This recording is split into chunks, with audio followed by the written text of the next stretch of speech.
I never imagined my voice could change everything until I heard the CEO's desperate plea. I will never forget the day everything fell apart. The air was thick, almost suffocating, as if it knew what was coming. My heart raced. I stood there, trembling, hands clammy against the rough surface of the table in the conference room. I couldn't shake the feeling that the world was about to shift beneath me. I was just a junior marketing associate, no one special. But that morning, something in me crackled with energy. I hadn't anticipated the chaos that would ensue. The room buzzed with whispers, nervous laughter masking anxiety.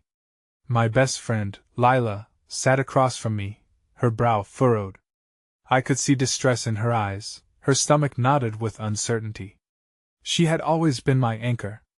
We had shared late nights in coffee shops, dreaming of our futures, two small-town girls in a city filled with stars. Lila believed in me, pushed me when I faltered.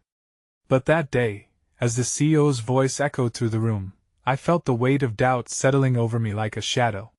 "This is not just another quarterly meeting," he said, each word gravelly, heavy with urgency. The flickering lights above seemed to dim in response, casting long shadows. "We're in crisis." His voice cracked slightly. I could feel the tension in the air thicken as if it were a living thing, enveloping us. Things began to spiral. He explained retreating sales, dwindling trust. My pulse quickened. The faces around me were a mix of confusion and fear, eyes darting back and forth. I could see the fear etched on everyone's features. Who could save us? Just then, he caught my gaze. His eyes wide, a piercing blue locked onto mine like a lifeline. "We need someone who can speak to the heart of our audience, someone who can make them care." My breath hitched. Was he serious? My mind raced. I thought of the countless times I poured my heart into pitches, my words rarely splashing against the wall of indifference. I could feel my palms sweat. The CEO was asking for a miracle, yet it felt like I was standing on a ledge, looking down at the chaos below.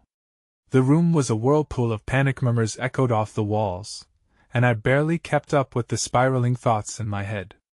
Lila leaned closer, whispering, "They're counting on you." Her words wrapped around me, a fragile thread of hope amidst the storm. I could feel the weight of expectation.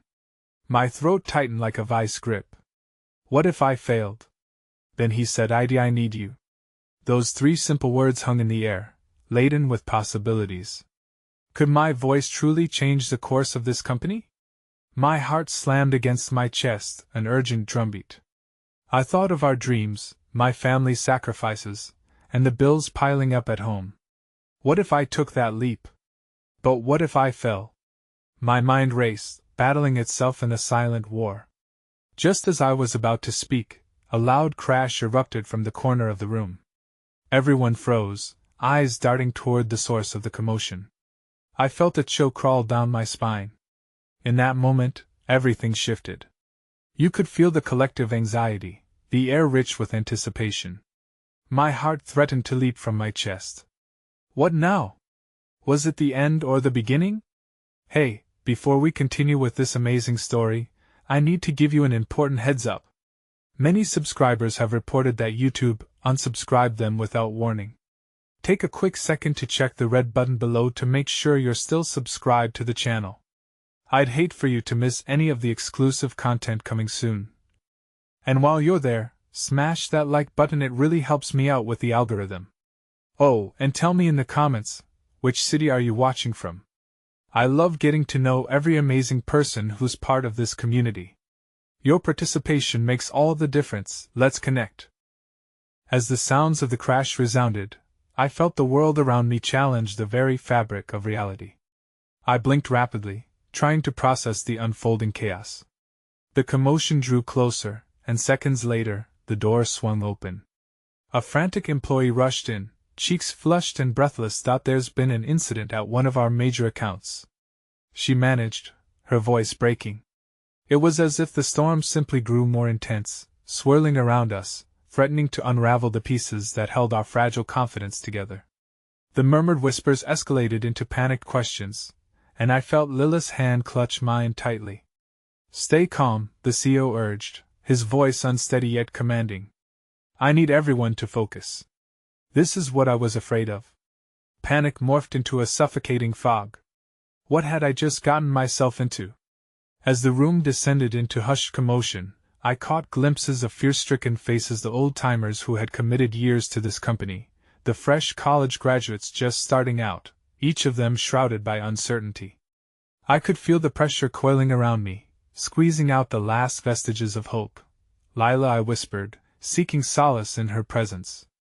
But she was staring at a screen that flickered with images of our logo alongside a headline that read, "Company in Crisis, Will It Survive?" I could feel the panic welling inside me. In that moment, doubt eclipsed everything else. The weight of expectation loomed heavy and unbearable. What if I breathed? "Don't you dare finish that sentence," she hissed, gripping my hand tighter. "This is your moment. You can't back down now." Her faith was unwavering, a beacon amidst the tumult. Searching her gaze, I tried to refuel that thread of hope she offered, but the shadows of uncertainty hung low. I locked my eyes on the CEO, who looked even more ragged, as if the burden of the world rested solely on his shoulders. His despair mirrored my own. Just then, a message flickered across my phone, an alert from a local news outlet. "Major layoffs expected. Company struggles to maintain funding." My heart sank. Could this really be happening? "Focus on the positives," Lila whispered, pulling my attention back to reality. "You have to think about what you can say. If you start seeing it that way, the light will shine through the darkness." But each ray of light seemed blotted out by the clouds of impending doom. Then, a surprising knock at the door broke the rising tension. It opened gently, revealing a janitor who had been cleaning the hallway. He stood there, holding a small bouquet of wildflowers, mismatched yet vibrant. "This just arrived for you all," he said softly, an unexpected calm radiating from his presence. "It's from the flower shop down the road. They wanted to lend you some support." Stunned into silence, the chaos paused. The embroidered notes attached to the bouquet spoke words of encouragement that felt like a jolt of electricity. Suddenly, hope began to seep into the atmosphere.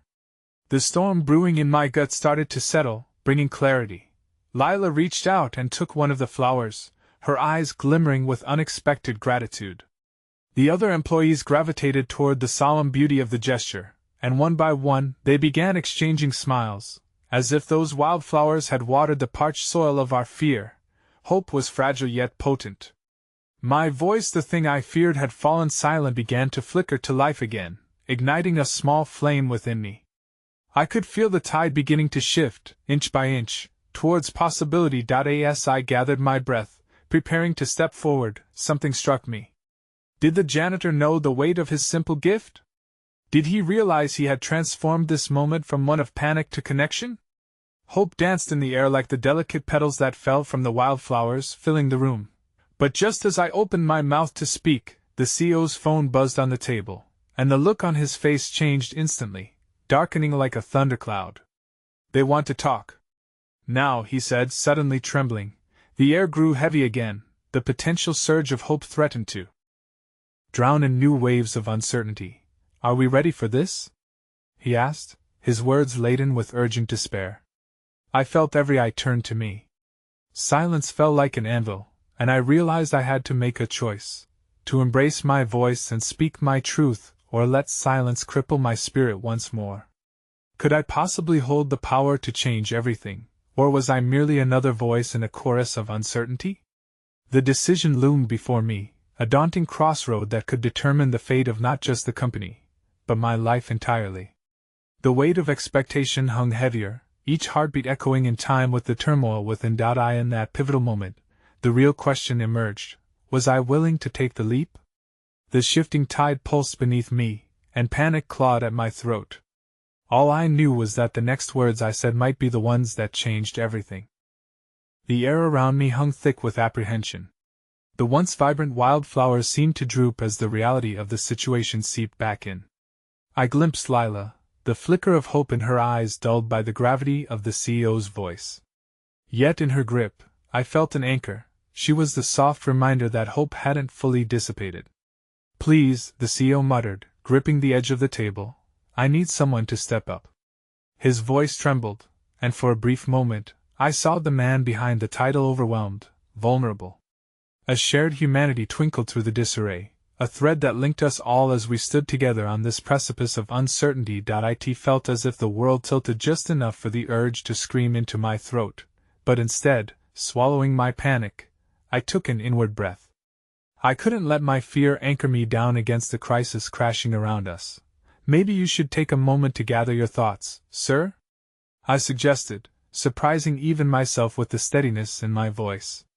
Inside, my heart raced, but seeing the sheen of desperation on his face stirred something within me, a resilient spark refusing to be extinguished. No. I need someone with the confidence to address the team. He scanned our faces, his gaze lingering on Lila before deflecting back to me. The pulse of tension in the room crescendoed.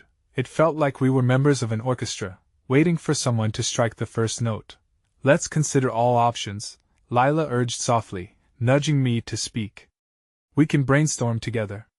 We have resources and ideas to lean on. As I searched for the courage to speak my truth amid the storm of anxiety tightening around me, I recalled the words on the note that had been tied around one of the wildflowers. In the darkest nights, the stars are born. Everyone, I began, contorting my fear into a platform for clarity. We're not alone in this. We have to remind ourselves why we came here, why this company matters to us. My voice grew steadier with each syllable. We're built on a foundation of creativity, resilience, and passion. Let's harness that energy and unite. This is our chance to be more than just numbers in a corporate report.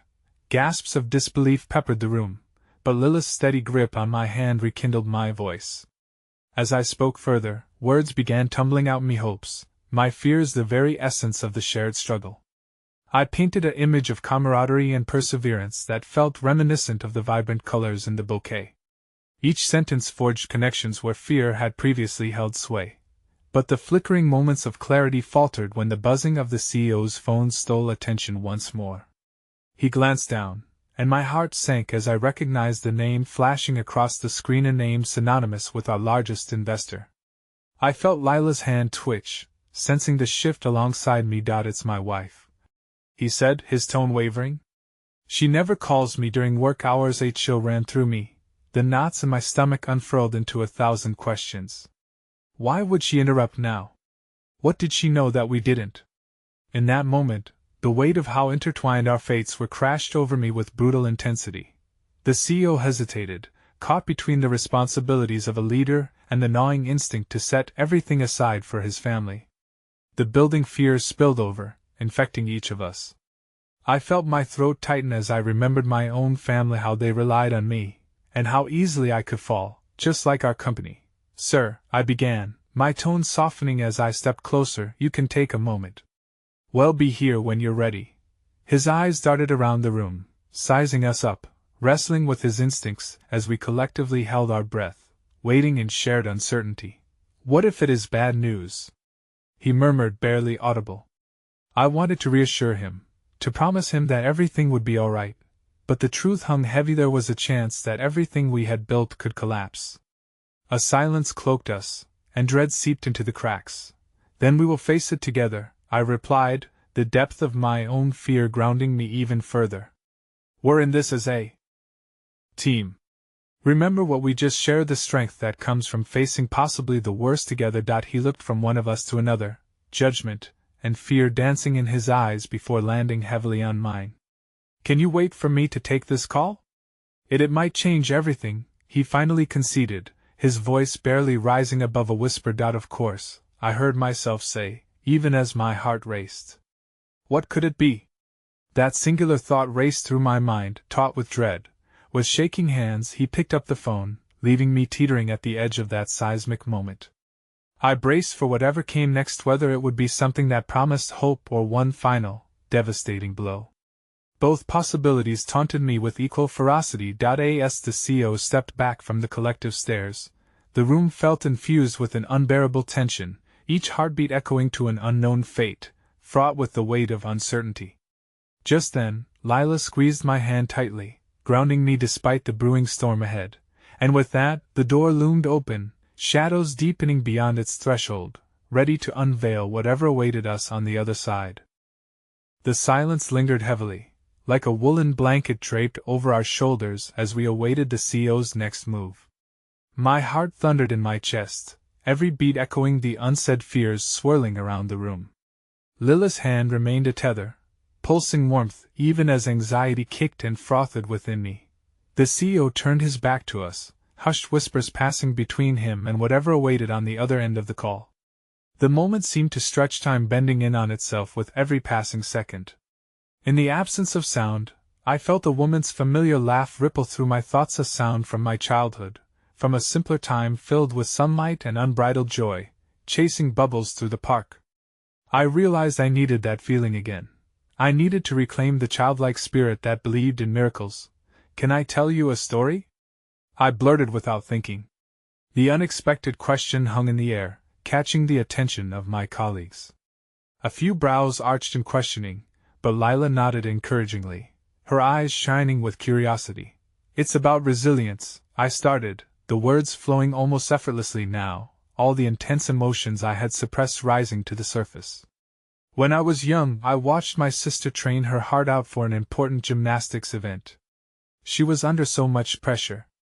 The night before the competition, I overheard her crying in her room, terrified she wouldn't meet everyone's expectations. But she woke up the next day, put on her leotard, and stepped onto that mat, nerves painted all across her face." Lila leaned in, the connections binding us tightening. I continued, finding strength in the authenticity of my recollection. "She didn't perform perfectly. She fell during her routine, and the world seemed to crash down when she hit the mat. But she picked herself up. The whole arena erupted with applause, not for perfection, but for her courage to stand up again. It taught me that true strength isn't about never failing, it's about finding the will to rise, despite how often we fall." There was something raw about sharing my sister's story in this grim hour. As I spoke, the lingering doubt within myself transformed into something almost tangibly, a conviction that despite the CO's troubled call, we too could find courage in adversity. As my narrative waned, flickers of understanding moved across faces in the room, dispelling some of the dread that had settled like dust. This was more than a moment, it was a revelation that maybe our individual stories could link together. We were a collage of struggles and triumphs. We could inspire each other to rise, just like my sister did. The CO hung up, tension spilling forth again as he turned to face us. His face had shifted, it was pale, expectant, yet within those stormy eyes, I noticed a flicker of determination.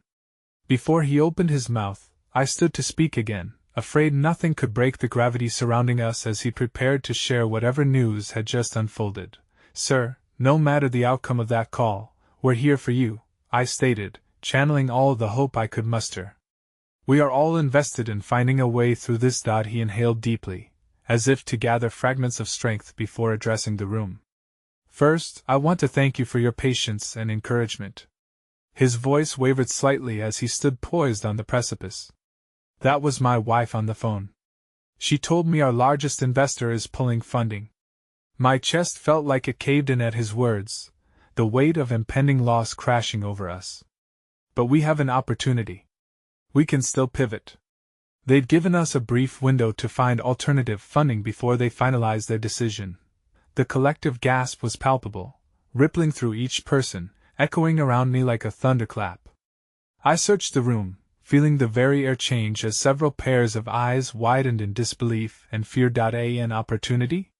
Lila repeated incredulously, her face painted with a flicker of confusion. "But how do we?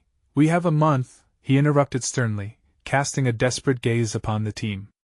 "We either come up with a viable plan or lose everything."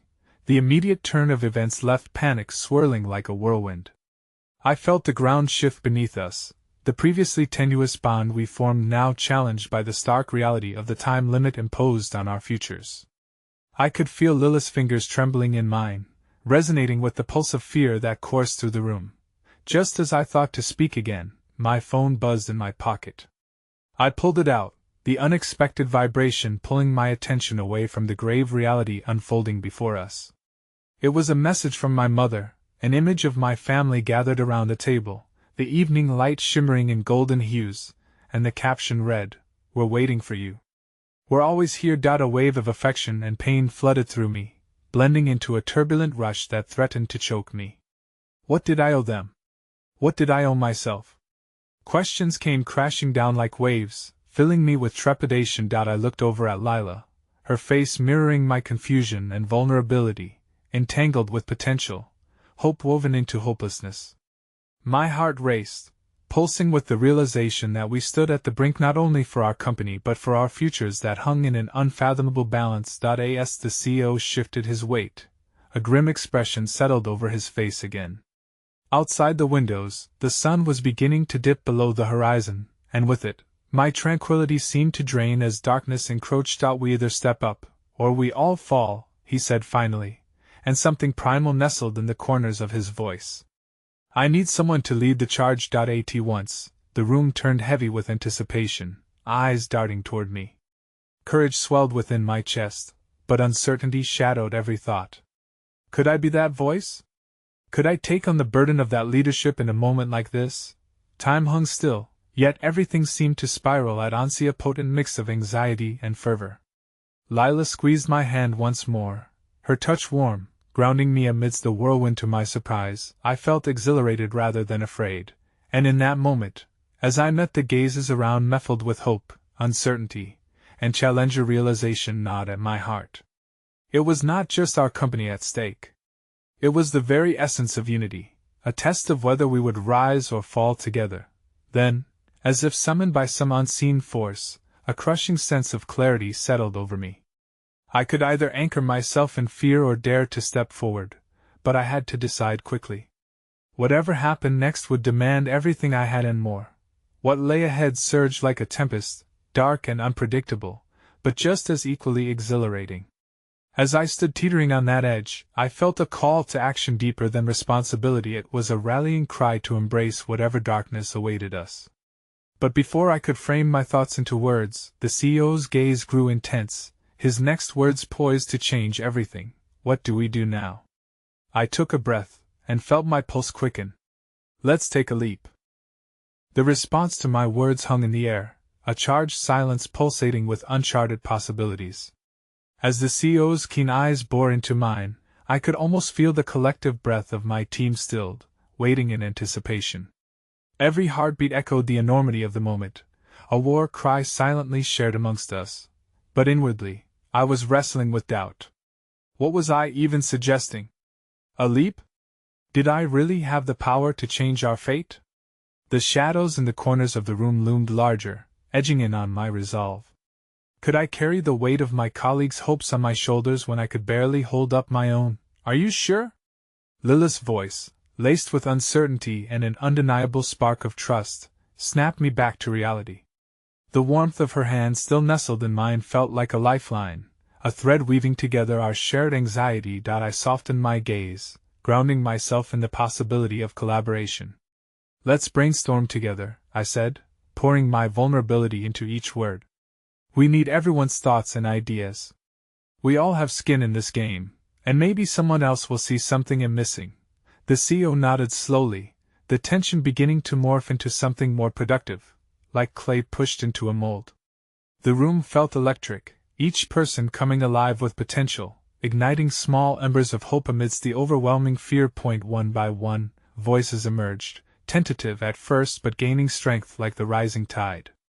Ideas flickered and ignited: a crowdfunding campaign, partnerships with local businesses, leveraging social media for outreach.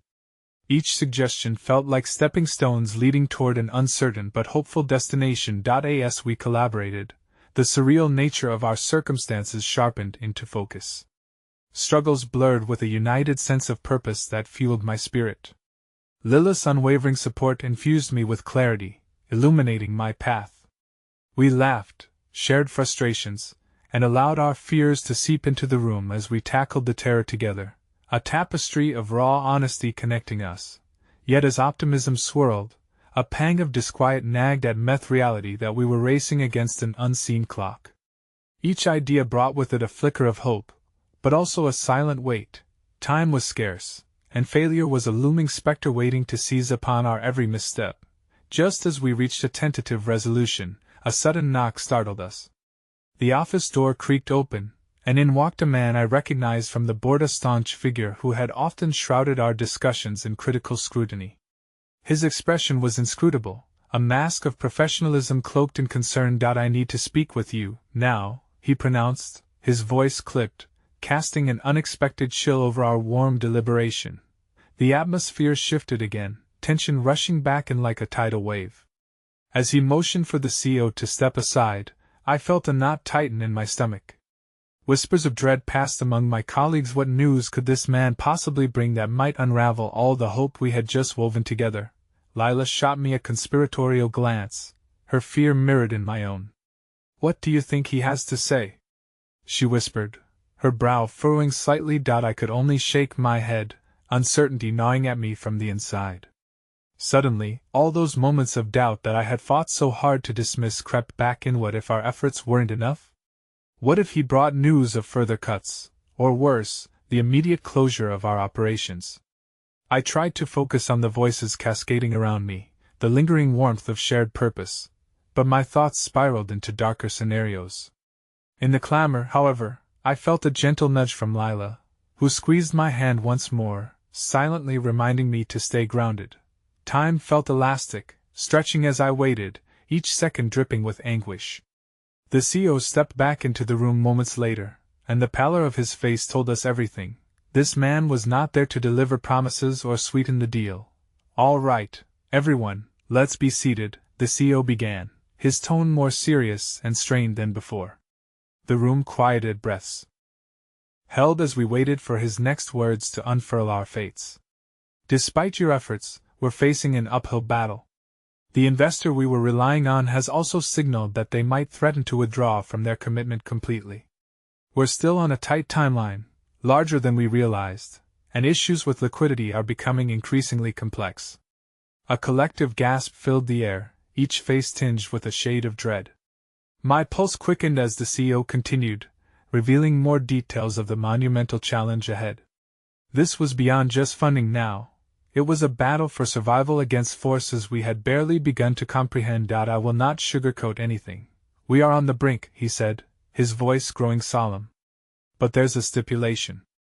Our saving grace could be contingent on successfully negotiating with them an agreement that requires not just ingenuity, but the right representation. A simmering hush fell over us. My mind raced. What was he suggesting? A representative to speak on our behalf? I felt my pulse quicken again as the words fell from his lips like an incantation. In looking at this team specifically, anyone who feels empowered to lead negotiations. My heart drummed in trepidation. Was I ready to take on such a daunting task? The thought ricocheted violently through my mind. I had moments ago suggested taking a leap, but this was a gaping chasm of impenetrable darkness. Then, just as I contemplated the weight of this perilous challenge, my phone buzzed again. Pulling it out, I was met with another message, though this time it wasn't from my family.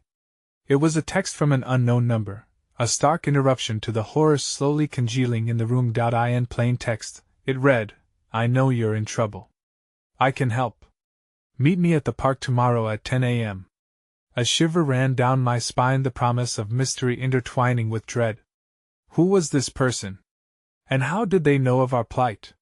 Swirling emotions bubbled up, hope and apprehension battling ferociously within me, and so, as the looming task of negotiation weighed heavy on my heart, uncertainty swelled with determination. The next steps we would take might change everything, altering not just our professional paths, but also the course of our lives. Would I have the courage to answer the mysterious summons tomorrow? With heavy anticipation, the air thick with unspoken decisions, I turned to Lila, searching for the strength to break the chains of fear holding us down. As our eyes met, the flame of possibility ignited once again, and I realized with growing clarity, we were all in this together, and together, we need to leap into the unknown, into hope, and perhaps, grasping for the light once more. The meeting broke apart, but the energy from our discussion lingered like the warm afterglow of a summer's day. Despite the weighty news, my heart raced, nourished by an ember of defiance. Standing together against the chilling blow felt like an act of rebellion. We might be small, but united, We had the strength to face the darkness. I turned to Lila as we walked out, her brows still furrowed with concern. Did you see that look on his face? We can't afford to lose any hope now, she said, a nervous edge creeping into her voice. I know, I replied, trying to muster a sense of calm, though uncertainty clung to me like a damp cloak. But what can we do? We have to do something about tomorrow, right? Her determination was infectious as she nodded. Yes, we need a plan. Let's think about the negotiation.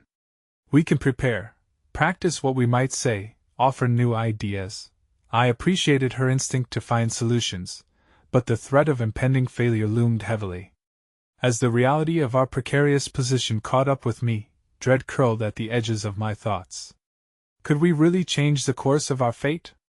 The looming unknown filled my heart with trepidation. We parted ways, promising to meet later that evening to strategize.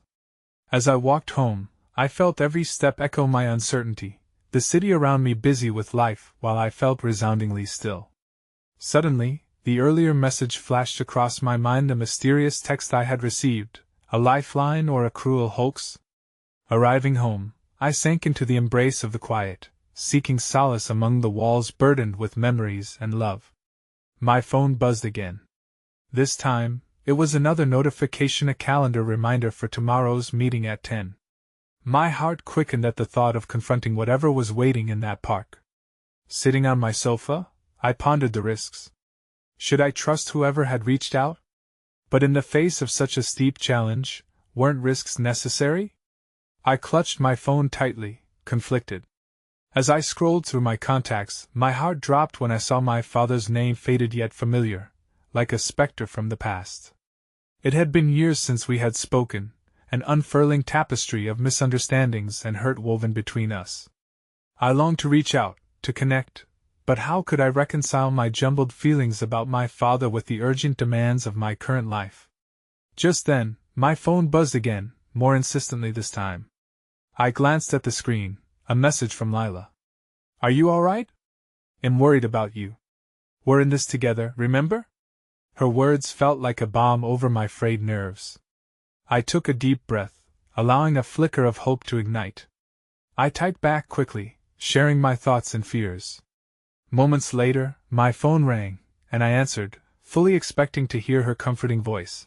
Hey, I just wanted to check in. Are you feeling okay?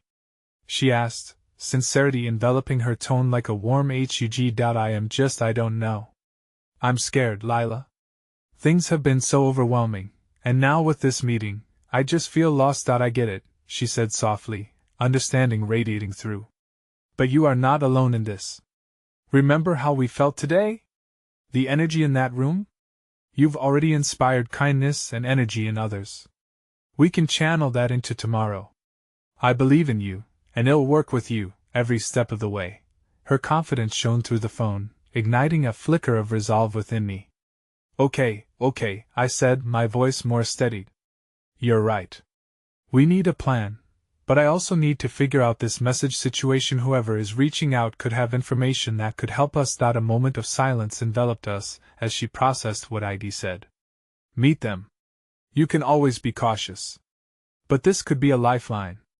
Just make sure you're careful. We continued to talk, weaving together ideas for our strategies and collaborating on how to prepare for the negotiator role I hadn't yet agreed to accept. Our voices became a mantra against the uncertainty that had threatened to overpower me, reminding me that hope knit together within our own shared tenacity. As the night deepened, I pulled at the threads of my heart, wrestling with the question of moving forward. The decision to meet the stranger loomed over me, a tantalizing dance of possibility and apprehension. Finally, sleep came fitfully as I wrestled with my thoughts, my mind replaying every fear, every possibility. Just when I thought I had escaped into rest, I jolted awake with a startling realization. Perhaps I wasn't just the one who would lead this fight. Perhaps I was meant to bridge the realms of my past and present, embracing the complexities of connections that had been broken and tenderly weaving new paths. Tomorrow, I would step into the unknown, navigating the precarious tightrope between fear and courage. Perhaps it was time I met this stranger in the park, ready to explore their proposition and perhaps ready to embrace a reunion with a father who once had the power to change everything. With the dawn yet to unfold, surrendering to dreams clouded my vision in the darkness. I was left hanging, suspended between my choices and the shadows of what lay ahead, uncertainty creeping in, a gnawing question lingering within me. Would I embrace what changed my life forever, or shy away from the unknown, risking everything once more? The sun's ascent brought with it a crisp clarity that matched the unrest swirling in my gut. My hands shook slightly as I prepared for the day, the urgency of my upcoming meeting bouncing against the walls of my mind like a trapped moth.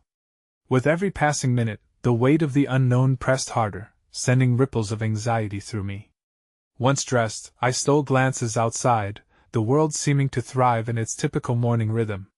People bustled past, heads down, coffees in hand, unaware of the emotional tempest brewing within me. It was ironic, really. The world continued its dance as I teetered on the brink of change. A moment that could propel me into uncharted waters or leave me floundering in the familiar pitfalls of doubt. As I approached the park, I recalled the deep lines etched on Lila's face during our late-night call, her unwavering support wrapping around me like a comforting embrace, keeping me anchored as I tucked away my fears. When I saw her by the fountain, her hair catching the light, the tension in my chest eased slightly. She greeted me with a knowing smile, an unspoken bond igniting the space between us. "Ready for this?"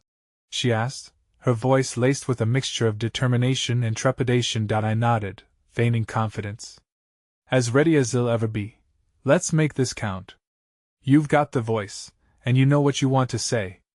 Her words struck a chord, reminding me of my own determination, however fragile it felt. We sat on a bench bathed in the dappled sunlight, rehearsing phrases that would express our hopes, painting a picture of what we envisioned with the CEO. Time slipped away, and every moment of preparation felt essential, oddly tethering me to the reality of what lay ahead. Lilith's enthusiasm contrasted sharply with the gravity of the situation, but as I practiced my speech, I started to believe in the possibility my voice could instigate change, even if just within the walls of our struggling community. All at once, my phone buzzed. My heart dropped. It was the original anonymous message. "Meet me at the old oak tree," it read. My mind raced. Disregarding my gathering fears, I caught Lilith's eye. "I think I have to go," I said, my voice uncertain but resolute. "Go. Now?" Her brow furrowed. "But we're supposed to meet." "I know," I interrupted. "But this could be important. Whoever it is, they reached out for a reason." Taking a deep breath, Lilith's expression softened as she mulled it over. "Okay. Just be careful. I'll wait here and keep working on our plan." I nodded, the weight of her trust both a comfort and an additional burden. As I stepped away from her, the distance felt immense, leading me toward the heart of uncertainty. The park was bustling, the laughter of children contrasting sharply against the turmoil in my heart. It led me to the oak tree, massive and ancient, its branches reaching out like welcoming arms. Standing there alone, I felt a sense of vulnerability wash over me, doubting whether approaching this hidden connect would lead to clarity or further turmoil. Moments crawled by, but as I swayed gently on my heels, a figure appeared from behind the grand tree. As they drew closer, the sunlight glinted off their face, revealing worn features that struck a deep chord within me. "Hello," the man said, his voice gravelly, yet imbued with an unmistakable warmth. I froze, the air around me thickening as recognition ignited like a spark in dry leaves. "Dad," the word escaped my lips as if from a well of buried emotion, twisting my insides into a convoluted mess of old wounds and new hopes. He looked at me with a mixture of surprise and deep regret, a reflection of the time lost between us. I wanted to reach out after everything. "I'm so sorry." In that moment, the world shifted. My heart ached, torn between the words that begged for release and the fear of reopening wounds that may never heal. But as I gazed into his eyes, I felt the crushing weight of our past mingling with the fragile glimmer of a chance to rebuild. Before I could respond, my phone buzzed once more, shattering the fragile tension. Reluctantly, I glanced down, but it wasn't Lilith's message of encouragement, or a reminder of the meeting. It was a breaking news alert. My heart sank with each word. Communities across the state are in turmoil. Emergency meeting to address the concerns of the public called by the CEO at noon. Protesters expected to gather in the park. Suddenly, everything seemed to collapse around me. The very future I hoped to influence hung in the balance, and I needed to decide. Would this meeting with my father distract me from the fight ahead, or would it grant me the strength to embrace the emotional turmoil while advocating for my community? Tomorrow can wait, I whispered to myself, catching my father's eye. Right now, I need to confront the past. And just as I began to gather the fragments of my resolve, an echoing voice rang out from the park's entrance. There they are. That's them. We won't let them take our voices. Waves of chaos erupted as the crowd began to surge, fueled by urgency and desperation. Caught in a swell of humanity, with my father beside me, it now felt as if everything was crashing down, yet beneath it lay an uncharted bond that could build from the ashes.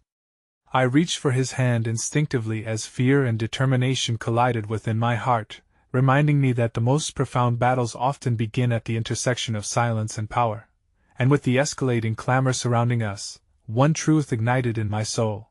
I was no longer navigating this storm alone. The chaos enveloped us, the heat of the crowd pulsing through my veins as chants filled the air, raw and fervent. In that moment, the weight of my father's presence beside me was both grounding and disorienting. We stood against the volley of voices demanding change, and yet, the most pressing turmoil surged within our shared history. What's happening? He asked, his brow furrowing with concern as he steadied himself to face the uprising around us. They're protesting, I replied, trying to keep my voice steady over the roar. The CEO has called for an emergency meeting, but people feel unheard. It's a clash of urgency, their voices against decisions that have too often ignored us. I've watched it all happen from afar, he murmured, a hint of guilt coloring his words. I should have been here. I failed you. The sincerity in his voice threatened to unravel the barricades I'd built around my heart. Was this the moment where we bridged the chasm created by years of silence and estrangement? Yet, the shouts of the crowd brought me back, reminding me of my own fight, my own voice that needed to be heard now more than ever. As we remained rooted, the energy of the crowd shimmered like a fevered dream. Lilith's notes for our meeting with the CEO flickered through my mind. The catalyst for our cause was standing several feet away in a makeshift podium, the CEO preparing to address the throngs demanding their voices be acknowledged. Are you ready for this? My father asked, sincerity etched into his features. I hesitated, my heart pounding in sync with the rhythmic chants. Could I include him in my newfound purpose? Would doing so diminish what I stood for, or could it amplify our collective struggle? A shadow of doubt layered over any hope of reconciliation. I need to make a choice, I said slowly, between this meeting and my past. I don't know how to navigate both. As if sensing my internal dissonance, he draped a hand over my shoulder. Whatever choice you make, I'm here. You're certainly not alone in this storm. A burst of light flickered within, tugging at the corners of my heart. It was a reluctant invitation to let go of bitterness, reminding me that the fight to be heard often begins with understanding. It wasn't a resolution, but a possibility, an ember of hope kindled by his reassurance. Thank you, I managed, glancing towards the platform as the CEO prepared to speak. The urgency of the crowd swelled and subsided like breath, poised for change yet anxious of rejection. Folks! The CEO's voice cut through the cacophony, filled with a desperate plea. I hear you. I see you. This company is built on community. We can't ignore the calls for change any longer. The surge of noise quieted momentarily, anticipation electrifying the air. I felt Lilith's distant presence, her faith in my voice propelling me forward. Before I fully understood my own actions, I found myself clutching my father's hand tighter, the warmth of connection unexpectedly powerful, fueling my resolve. We need to stand up, I murmured to him. For all of user community, our past, everything we can be. Surprise flickered across his eyes, and for once, he seemed ready to engage in my fight. But just then, drawn by urgency and trepidation, I caught sight of a woman from the corner of my eye, one I recognized from the neighborhood. It was Clara, her eyes wide with distress, flags of protest clutched fiercely in her hands, her voice rising above the tumult. Everyone, we have to unite. They don't hear our whispers in these halls, but a roar? They hear that. Clara's rallying cry seemed to resonate, drawing others toward her. Realization crashed over me. Our disagreements and separations mirrored the struggles of those around us. Perhaps my father and I could become catalysts of understanding not merely between ourselves, but also for our community. Yet, almost on cue, another announcement drifted across the park. We understand tensions are high, but we are rolling out policy changes. We ask you to disperse and allow us the time needed. Panic erupted as people shifted uneasily, anger igniting anew. With the crowd oscillating between hope and frustration, unpredictability hung in the air. I glanced back at my father. The moment of shared purpose we'd found teetered upon a precipice, threatening to be swallowed whole by the fray. "Stay here," I shouted, my heart racing against the tide of bodies. "I need to speak." I let go of his hand and surged into the crowd, propelled by a mix of urgency and fear, drawn toward Clara. As I reached her, I barely managed to shout, "Clara! We need a collective voice, not just ones driven by anger." She turned, the fire in her eyes igniting my spirit. "Then let's craft that message together." Just then, a distant siren wailed in dissonance with our fervor, a reminder of how closely our battle danced with grievances from outside these park limits. A chilling sensation crawled up my spine as I caught the tension shift, glancing back to where my father remained. Suddenly, the crowd shifted, annoyed heckling rising as police presence started looming larger. "Together," Clara called out, rallying others to us. But as we prepared to rise up, I spotted a news camera, its lens trained sharply on the unfolding chorus of discontent. A flood of emotion surged, the fear of rebuke, the hope for change, and another question haunting me: would my voice reach beyond this moment? And in that crucial instant, the thrumming chaos of the crowd faded, replaced by clarity. Here, amid the swelling passion and unrelenting resolve, lay the starting point not just for us, but for uniting a fractured world. "Let's make a statement," I shouted, my words rising to meet the sky. But just as the crowd began to unify behind us, tragedy struck. A protester stumbled, collapse echoing through the air. The ripple effect shattered our momentum, panic erupting like wildfire amidst the growing tension. "Everyone stay calm," someone shouted. "Help is on the way." My heart raced in tandem with dread as I turned back, seeking my father through surging bodies, the realization dawning. I wouldn't just be carrying my own voice into the fire. I was now mixing it with my father's past and the spirit of those around me. The question loomed large: would we be able to emerge from this chaos together, or would this moment fracture us once more, amidst the painful truth that history often returns in unexpected and devastating ways? As I instinctively reached out to help, a chilling thought crossed my mind: perhaps this perilous moment was the very inkling of a chance to change everything. But at what cost? The chaos tightened around me like a noose, and I felt the weight of history pressing down on my shoulders. The protester who collapsed was an echo of everything I feared: the fragility of hope, the fine line between a voice raised for change and the danger that lurked in its wake. As the crowd's roar morphed into anguished cries, my heart stumbled on the precipice of action versus inaction.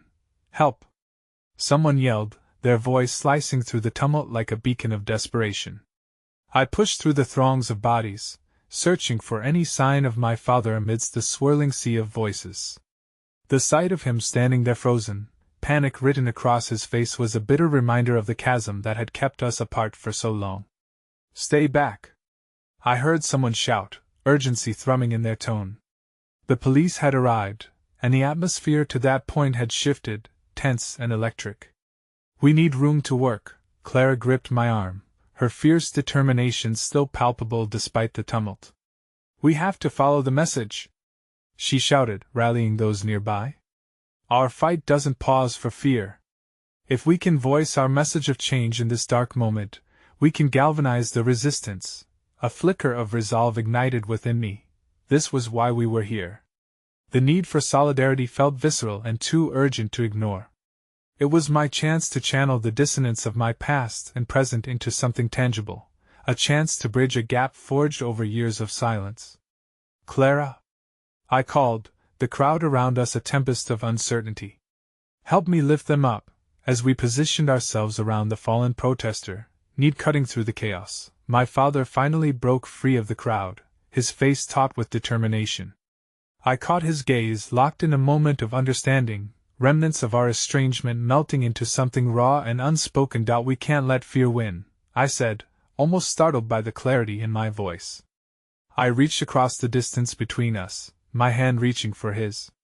The warmth of his grip brought with it a flicker of hope, and I pulled him closer to the heart of the protest. My father wasn't just a part of my past anymore. In that fleeting instance, I recognized the potential for a shared future. Together, we crouched over the protester, our disparate backgrounds melding into one unified resolve. "Please, you're going to be okay," I murmured, urgency threading through my words. "Help is coming. Focus on your voice," Clara implored, her own hand steady as she began to lift the protester's head gently. "We need to make sure the world sees you unified." The tension around us flickered with fragile power, each heartbeat blending into an anthem of anticipated change. "We are fighting not just for ourselves, but for everyone who has felt unheard," I shouted, aware that the news camera still trained on us, lenses absorbing our moment of vulnerability. As Clara and I continued to care for the fallen protester, I thought of home, of the fragility of relationships, and of my father's presence beside meth man whom I had once vowed to keep at a distance. "You can't back down now," I whispered as my father looked at me with a depth of emotion that left traces of hesitation behind. Just then, over the meld of voices and the echo of my own heartbeat, I caught sight of a figure weaving through the crowd. My breath caught as I recognized Lila, moving past agitated faces, determination illuminating her. She reached Clara and me, a fierce resolve radiating off her. "The CO is watching. The world is watching." Her voice pierced through the murmurings of uncertainty, igniting a new wave of energy. "We need to finish what we started." The air crackled with a mix of fear and inspiration. "Together," I shouted, rallying fresh energy from the crowd. "Together we can create change." But as the crowd began to raise their voices in agreement, I noticed a flicker of hesitation on my father's face, a shadow of concern disrupting the newfound unity. Was he wrestling with the burden of past decisions that had left scars, not only on me but on a community he once belonged to? Would he finally confront the guilt behind our fractured relationship, or repeat history yet again? Before I could voice my questions, another shout sliced through the air, piercing our tenuous moment. The police had begun to advance, owing little to the plea for space we desperately needed.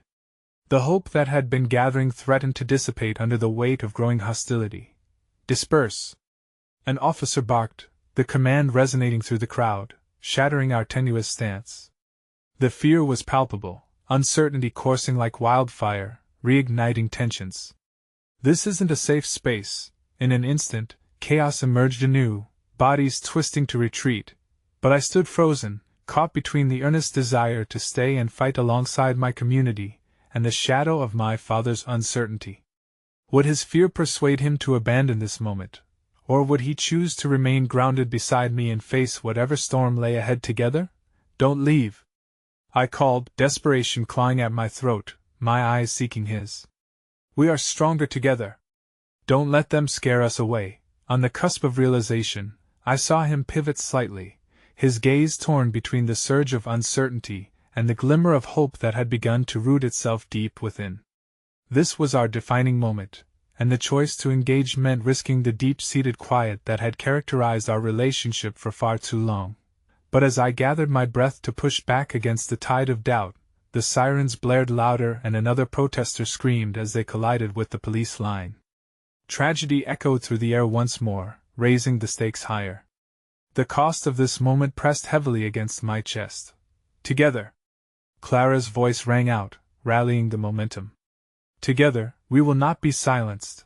And in that heartbeat, among the chaos embrace, I realized what lay ahead was not assured, but the choice hung waveringly in the air, the choice to seize this moment, or allow the currents of history to sweep us away again. Would I be able to transform this maelstrom into a force of love, understanding, and shared progress, or would it fracture us further, planting seeds of doubt amidst found hope? With the crowd gathering around, voices rising in collective strength, I prepared to lead us forward, yet the future loomed uncertain, waiting, watching, with the weight of 1,000 unspoken truths shimmering in the air. The raw energy of the crowd surged and swirled like a tempest, each person pulsing with urgency and a relentless desire to be heard. Amongst the chaos, Clara's voice rang like a bell, piercing through the disarray, echoing a message we all desperately needed to remember. Together, we will not be silenced. Her words became a mantra, a beacon of light in the upheaval, igniting something deep within me. I couldn't help but glance at my father, whose face was painted with the shadows of confusion and lingering regret. The weight of unresolved history clung to us like smoke, thickening the tension. I felt the fear of abandonment rise in my throat. Would he choose to step forward with me, or would he retreat into the darkness of his past? But even as I grappled with those swirling emotions, I felt an unexpected sense of clarity form. I took a step closer to him, locking my gaze onto his, grounding myself in his presence. "Dad," I called out, my voice trembling yet resolute, "you can't let fear win. I need you, our community needs you. Together, we can shift the narrative." For a moment he hesitated, his eyes darting from the chaos around us to the urgency in my plea. But something shifted, the tendrils of uncertainty curling back and revealing a spark of recognition, a distant glimmer of the bond we once shared. "You're right," he breathed, stepping closer, his hands still shaky but filled with newfound determination. The air simmered, anticipation hanging like charged electricity as I turned back to the crowd. They were the very heart of this movement, their collective voices entwined like threads of a tapestry woven from struggle and unity. "Listen!" I shouted, the fervor in my heart breaking free. "We are all here for a purpose. Our voices will not be silenced." The crowd responded, a wave of energy thrumming through our ranks, and I felt Lila's presence beside me, her strength infusing me with even more courage. Our message rippled outward like a shockwave, a resonance that felt alive. I could see individuals breaking free from their silence, their stories transforming into flames ignited by a singular purpose. I remembered that flower bouquet in the office, the beauty that had emerged amidst desperation. We had the capacity for growth even in chaos. "Let's unite!" I shouted, the words echoing through the park, uniting fear with hope. We are not just protesting against what has been done to us, we are demanding what we deserve. Let our concerns burst forth like the colors of wildflowers blooming despite a harsh winter.